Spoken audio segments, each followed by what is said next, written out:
ole voina kan en hole tur tu class 10 mathematics chapter 1 installments de kan enanga nam sign introduction le man soila installment kan ti chuarin dora engemo tv te motor te mo engpo kan lo leidon ta atira amanan chirzat atira amana kha poisa kan nei de lawa ti chuan engemo zat engemo chen kha kan pelai lok hri ni hi nakin aru le turin ji installment om je chunia khami man sui zau ngal la khami kan poisa vapek lei lok kha antinanin sangkhat man lo ni ta se zanga te ilo pe hri ta ni kha zanga ipek hri kha cash down payment kan te ya chuan class 9 han kan la hrianga amount equal to p1 plus r by 100 n kan te ya amount chu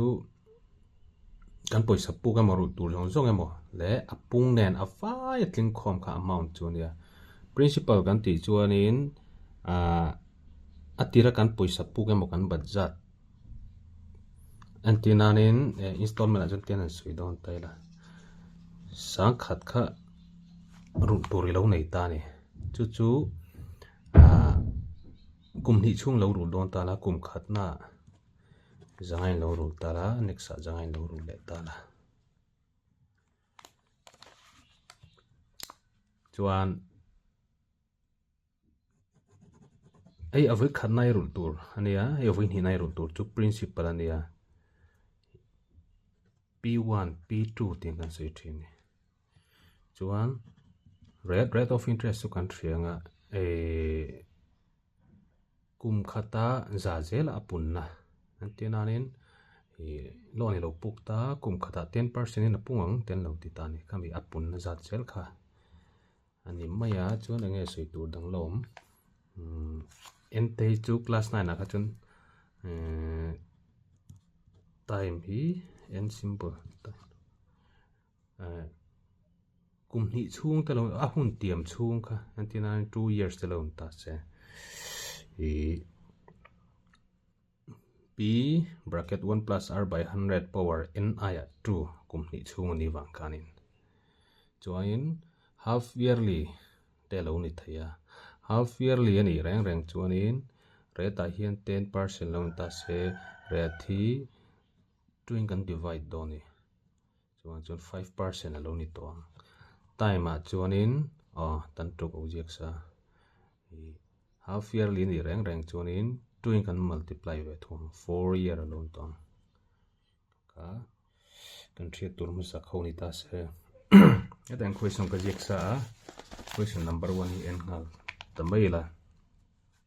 a loan of rs21200 is to be returned into equal annual installment if the rate of interest is 12% per annum compounded annually. Calculate the value of each installment. Cho kan zon tur reng hi x kan ti thinang kan formula kan a equal to amount equal to nia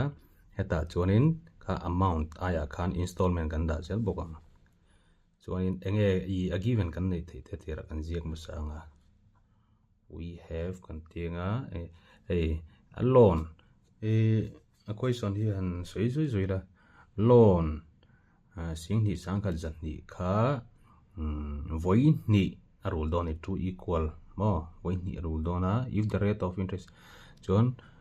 kum khata khanin 12% in apunga compounded annually. Calculate the value of each installment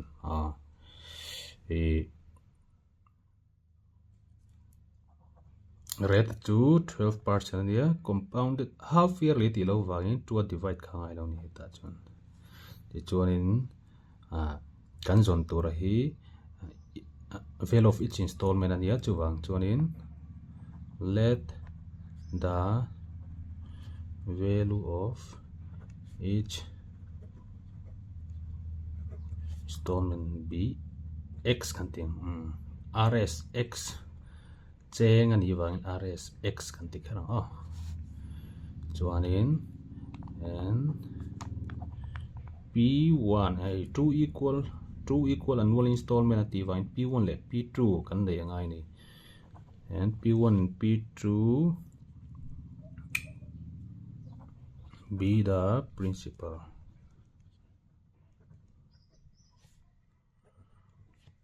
for installment respectively. Let the value of each installment be rsx.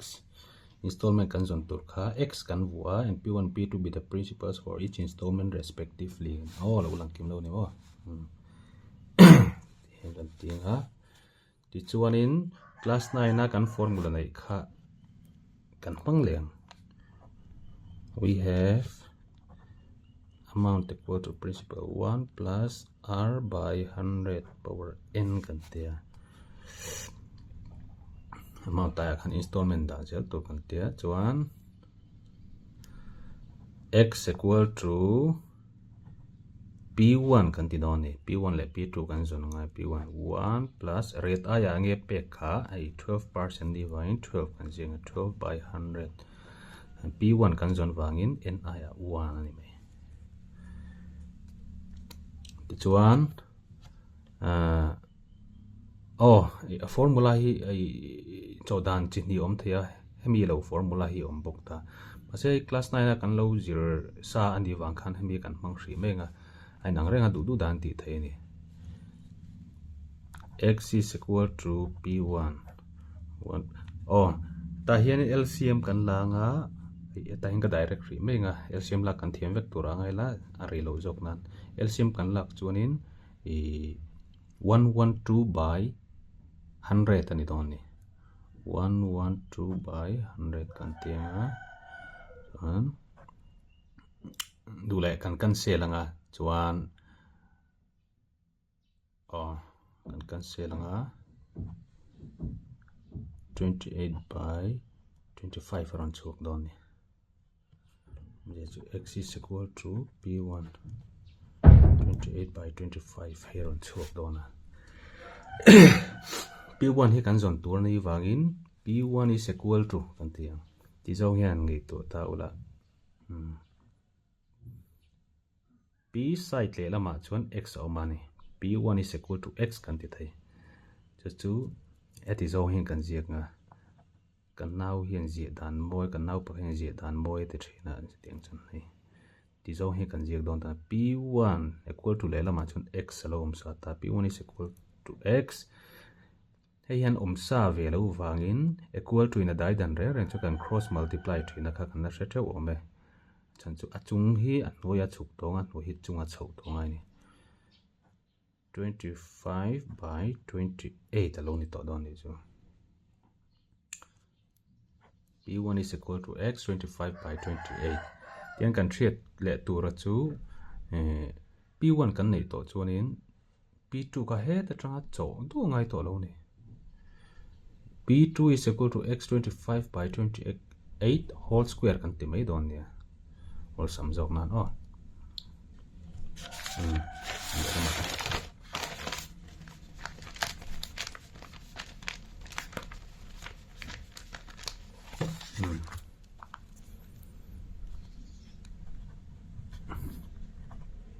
p2 is equal to x 25 by 28 whole square kan tenga chuanin atira khanin question kha do en let leula loan borrow sam borrow po kan ti theya kha khana nge tluk kha sam borrow lo ti ta equal to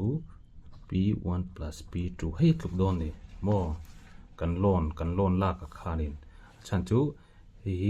avei khata kan rul na tu le voi ni da kan rul na tu khana tluk chi don ni kan loan borrow kha chuanin kan loan borrow kha en let chin taila 21200 ni 21200 ni ya p1 aya x 25 by 28 kan da thaya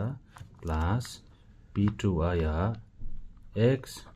25 by 28 whole square da thing an in wang taula helam pang hi in anga x 25 by 28 oma x 25 by 28 ombo omje chu common kan la thai ni plus 21200 x 25 by 28 hi common kan la thai ni ti chuan amun khati x 25 by 28 ania plus eta in whole square ani wangin 25 by 28 kan da le thaya chuan in and here kan multiply chuan x 25 by 28 whole square run chok thei don chia hi komra kan lak thei ta chuni ti chuan anexa LCM kan la le dona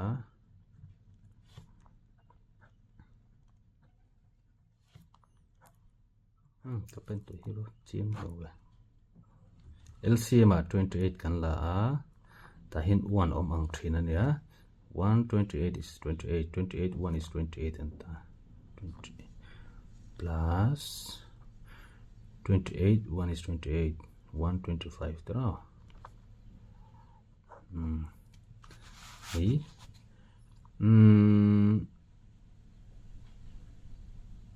53 aron chok doni mo pa kan bel chuan 21200 x 25 by 28 anianga helma hianin 53 by 28 no ni vele doni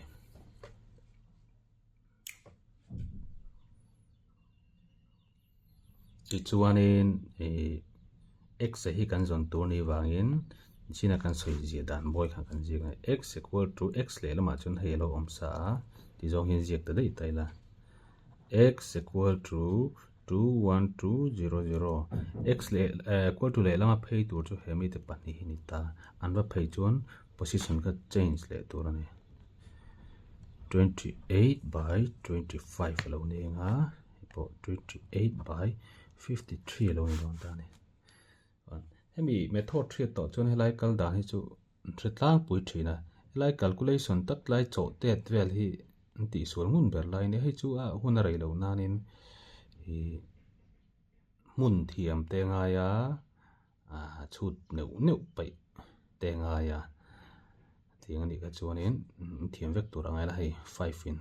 sem the te khain ti kwal zelanga ti chuan x a chuan 12544 lo chok don ta ni 12544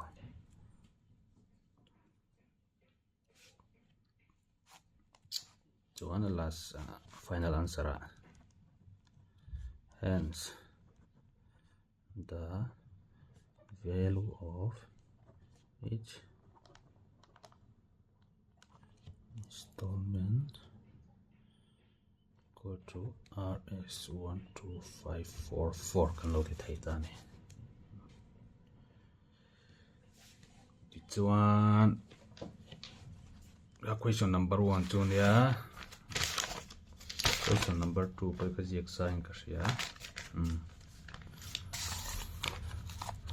question number 2 lo entaila a TV is sold for RS 3300 cash down payment along with 2 equal yearly installment of Rs 8470 each if the dealer charges interest at 10% per annum compounded annually under the find the cash price of TV titan ching ha ka sei lowa cash price ani chuan a TV manzat tina nia given kan nei thei ang khalak thlak le tum chin tai la kan nei a TV sold for Rs 330 cash down kan nei cash down of TV 3300 kan nei chuanin along with 2 equal yearly tile ta voini kan ru le ngai ta ni installment of Rs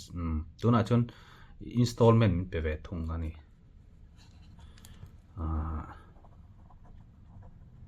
ni ching ka chuan value of installment kan zunga tuna chuan in min pesa rupee 8470 min pesa a chuan in rate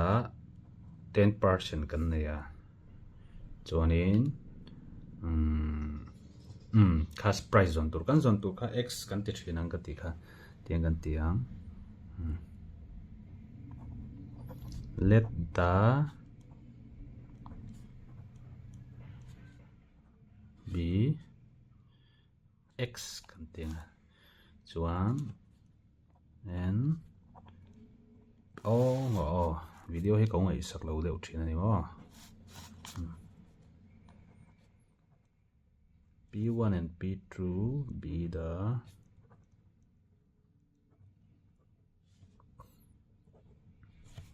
for installment respectively.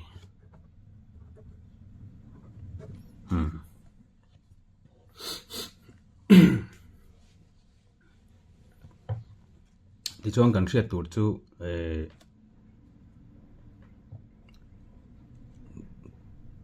TV man zat kan lo hreta tilan tang te ka siang ai chu no ta zia tharang hai lo kan hriat thim nan ta kan ziak zoi zoi ngai tinanin i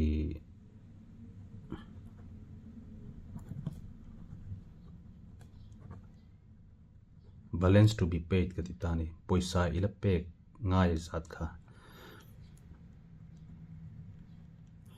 poisa kan pek zat la ngai chu atinan aman zat atanga ilo pek lei lok ka kha minus ta la pai ta la ila pek ngai kharon chuak mai don ta ni balance to be paid equal to cash price minus cash down in long ta na poisa ila pek ngai za ta i don chuanin aman za ta tanga ilo pek lei lok ka kha pai ta la aron chuak chi don ta ni chu an in wang tai lai ta hianin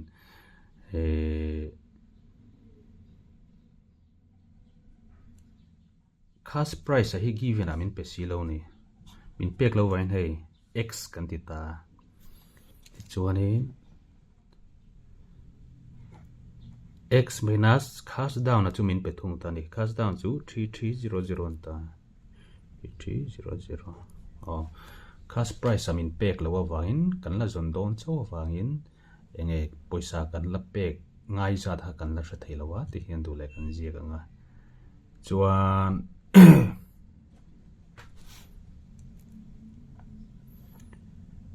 kan formula na yakha a equal to b 1 plus r by 100 n ania chuan tun tuma chon installment pe a next page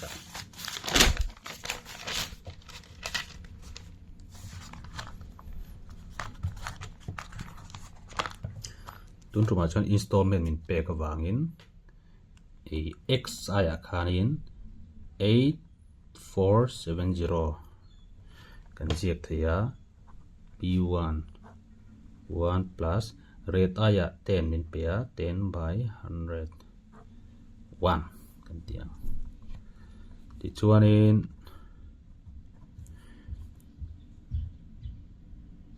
$8470 hey LCM kan lak chuanin 110 ni don ta ni 110 by 100 ani don ta ni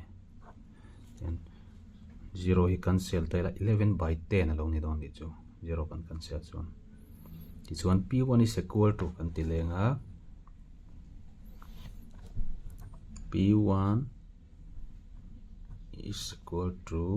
p1 le lama hello omsa 8470 chuan 11 le 10 hi equal to side le lama an phei chuan cross multiply nga 10 by 11 lo ni to don ni 10 by 11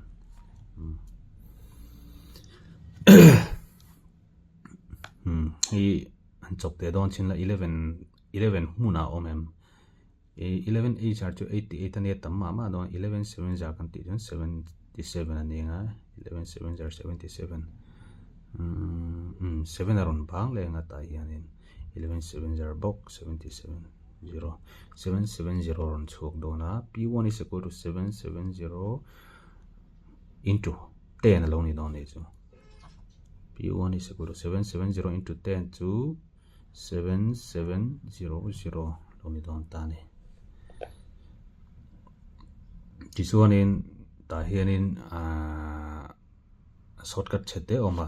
p1 kan nei to na chinang khain helai tanga kan chok don ni lo chon power 2 ti ve ngot kha chi to lo ni chu wang chuan in p1 kan jong to a ta hian sira hin kan ziak lok nge p2 is equal to 8470 into 10 by 11 into 10 by 11 ole lo en ula p1 a khanin helai thleng hi kan chok ani ala square lo wang helai thleng kan choka helai thleng kan chok khanin 7700 ron chuk ani chuan helai hi kan plus angai ta all sum zo in cho du ngai lo 7700 into 10 by 11 tamai ta la all sum ta lo ni chu chi chuan in 11 7 are 77 and here p2 is equal to hei ron chuk lon ta ne video hi kalo ngai sak lo zeu zeu thin ani mo 11 en kan selanga chuan 700 ron chuk nga 10 kan multiply lenga 700 ron chuk don chi ta ni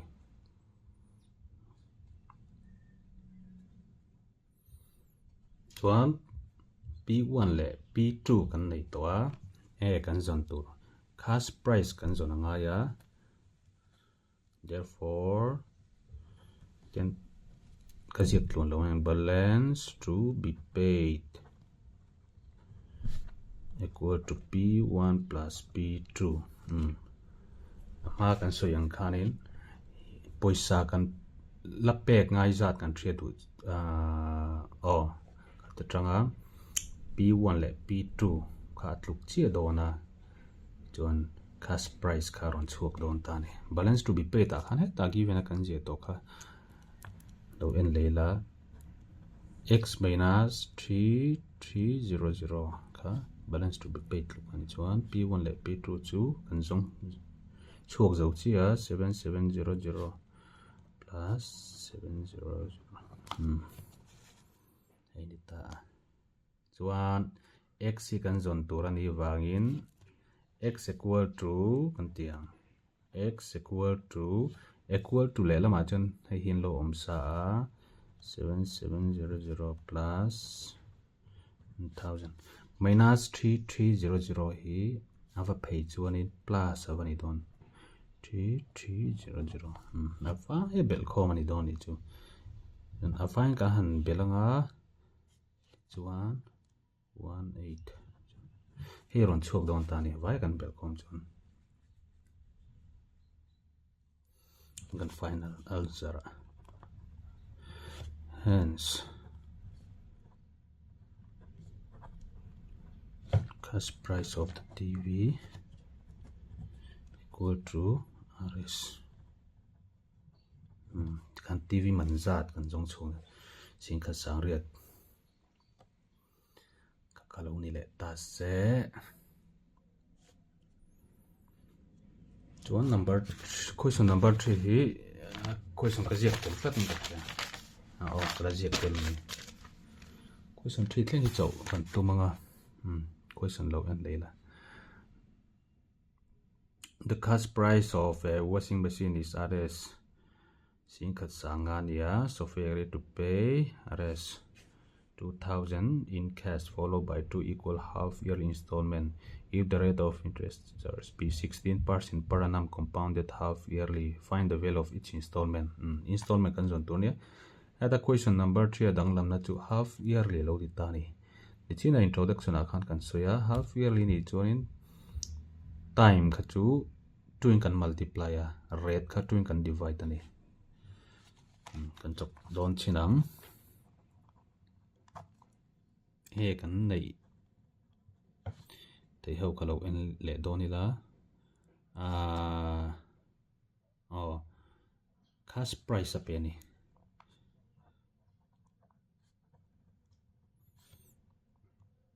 cash price sa chuanin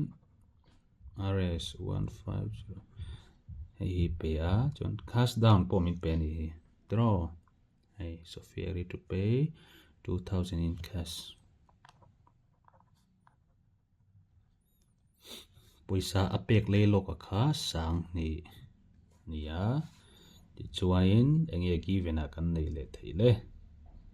rate of interest kha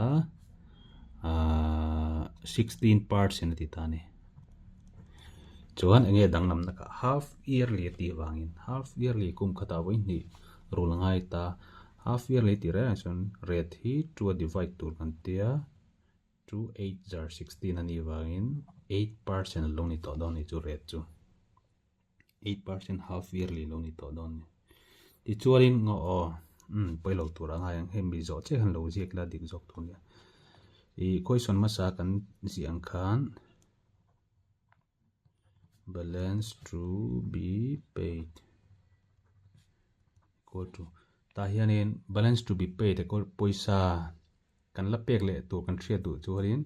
cash price minus cash down kan ti thina tuna hianin given a ron pe ve ve a cash price chu sin khat sanga nia minus cash down hello ni chu ti chuanin kan minus chuanin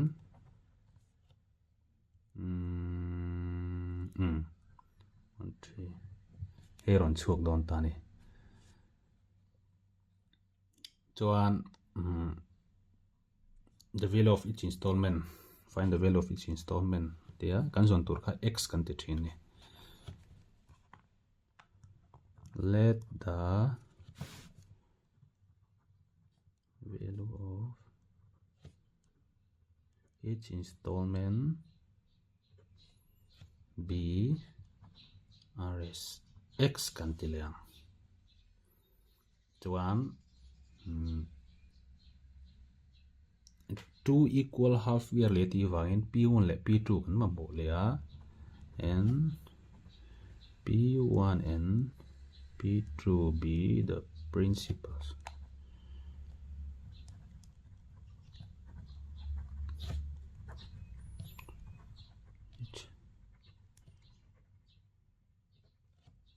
for each installment respectively kan ti lenga handwriting hi abun te chim lo ni ti hianin kan ziak turang ang chu kan ziak to a formula kan ziak thaleng we have a equal to p 1 plus r by 100 n ania chuanin installment aya amount aya installment x kan da thina chuan annex a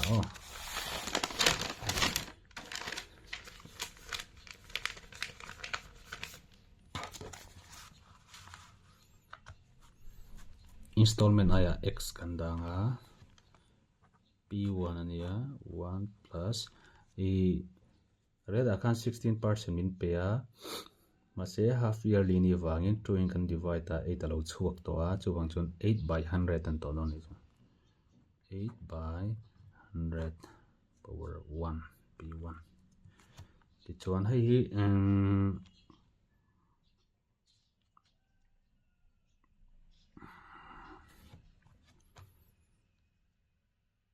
heta hian kan cancel thei nga la du chuan LCM bilak zo hnuai cancel thei boka ta hianin han en wangwang wala 4 in a cancel thei ma se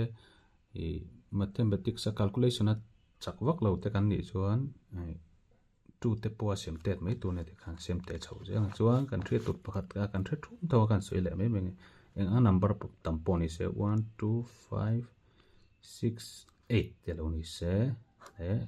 2500 te lo ni se number le atopa even number kop kim a omemo atopa 0 om reng chuan tu in a sem te thevek ti hriat tur ania chuan 108 le 100 po twin siam te thei don sa ta hian 2 in kan ti chinang 2 4 0 8 ania 2 5 0 10 ania hei 4 le 50 po twin ala siam te thei vain 2 2 0 4 kan tinga 2 2 0 4 abang pakhanin 2 5 0 10 2 by 25 alo ni don ni chu x equal to p1 1 plus 2 by 25 lo ni nga LCM kan lak chuanin 102 by 25 lo ni don ta ni oh sorry ti suang ha ringot tai tai ti thang oh p1 LCM 25 and don ta ni tan 1 omang ania 125 is 25 25 1 is 25 25 plus 2 lo ni nga draw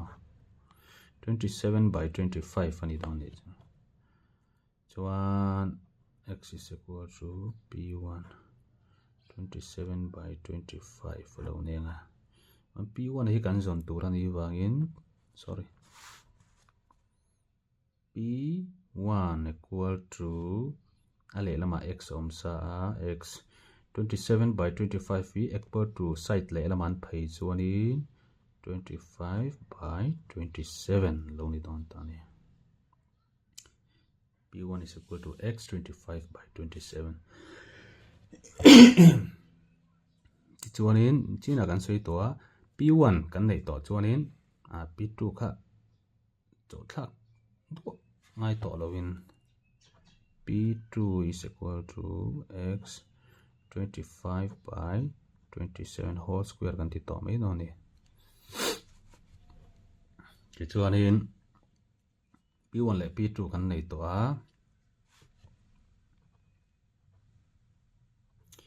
balance to be paid kan paisa la pek zat ngai equal to p1 plus p2 kan tianga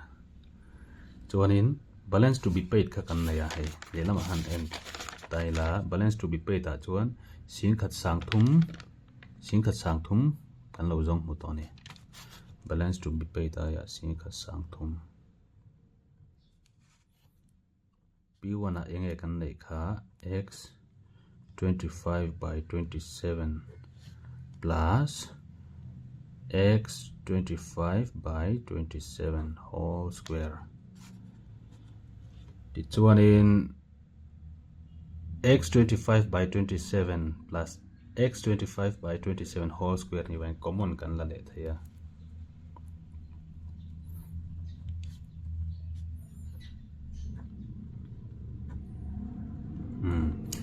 x 25 by 27 hi common a kan la dom ta ni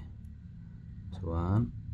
x 25 by 27 into 1 to x 25 by 27 ania chuan 25 by 27 kan dai na square che dona ti chuanin LCM lak le nga ya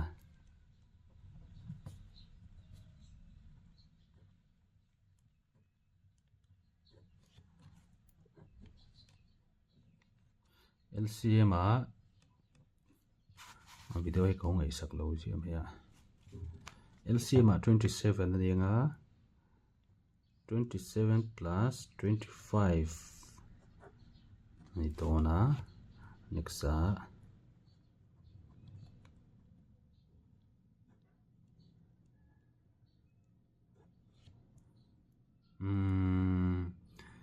27 plus 25 kan bel chuan 7 8 9 10 11 12 52 ani don ni mo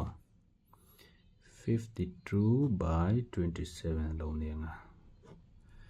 ti hianin x hi kan zon tur ani vain x is equal to kan tileng x equal to ai side le lama chuan sin khat sang thum lo sa heng ho hi kan va son phei don ni equal to le laman phei chuan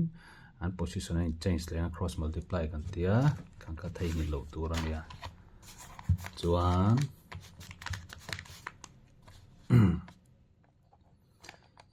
x is equal to sin ka sang thum 27 by 25 in a rong kal to don di equal to le laman phei don wangin chuan pakhat zawk poka 27 by 52 ron nianga ei hi ei 5 ten a cancel neu neu the china cancel yang khan pakhat kan zep le lok nge number tam deuh anga tam poni se 1 2 5 6 5 te 1 2 5 0 0 tu ina sem thei chu atopa even even number om le atopa 0 om phot chu tu ina sem te thei ve kan te kha tiang chi khan 5 ina sem te thei chu number number topa 5 a omin emo number topa 0 om hian 5 in asem te thei vek bok ti kha hriat tur ania ti chuan hei chu a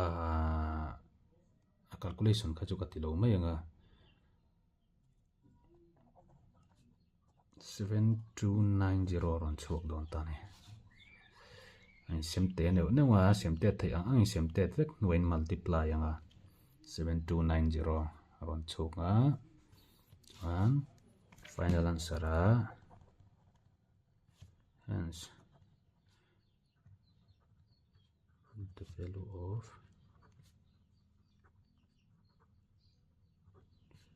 installment equal to rs 7290 ka ti thleng khani pot se question again mo thim lo big le an zo lai ngai big kan nei chuan du le ni zot le zel don dia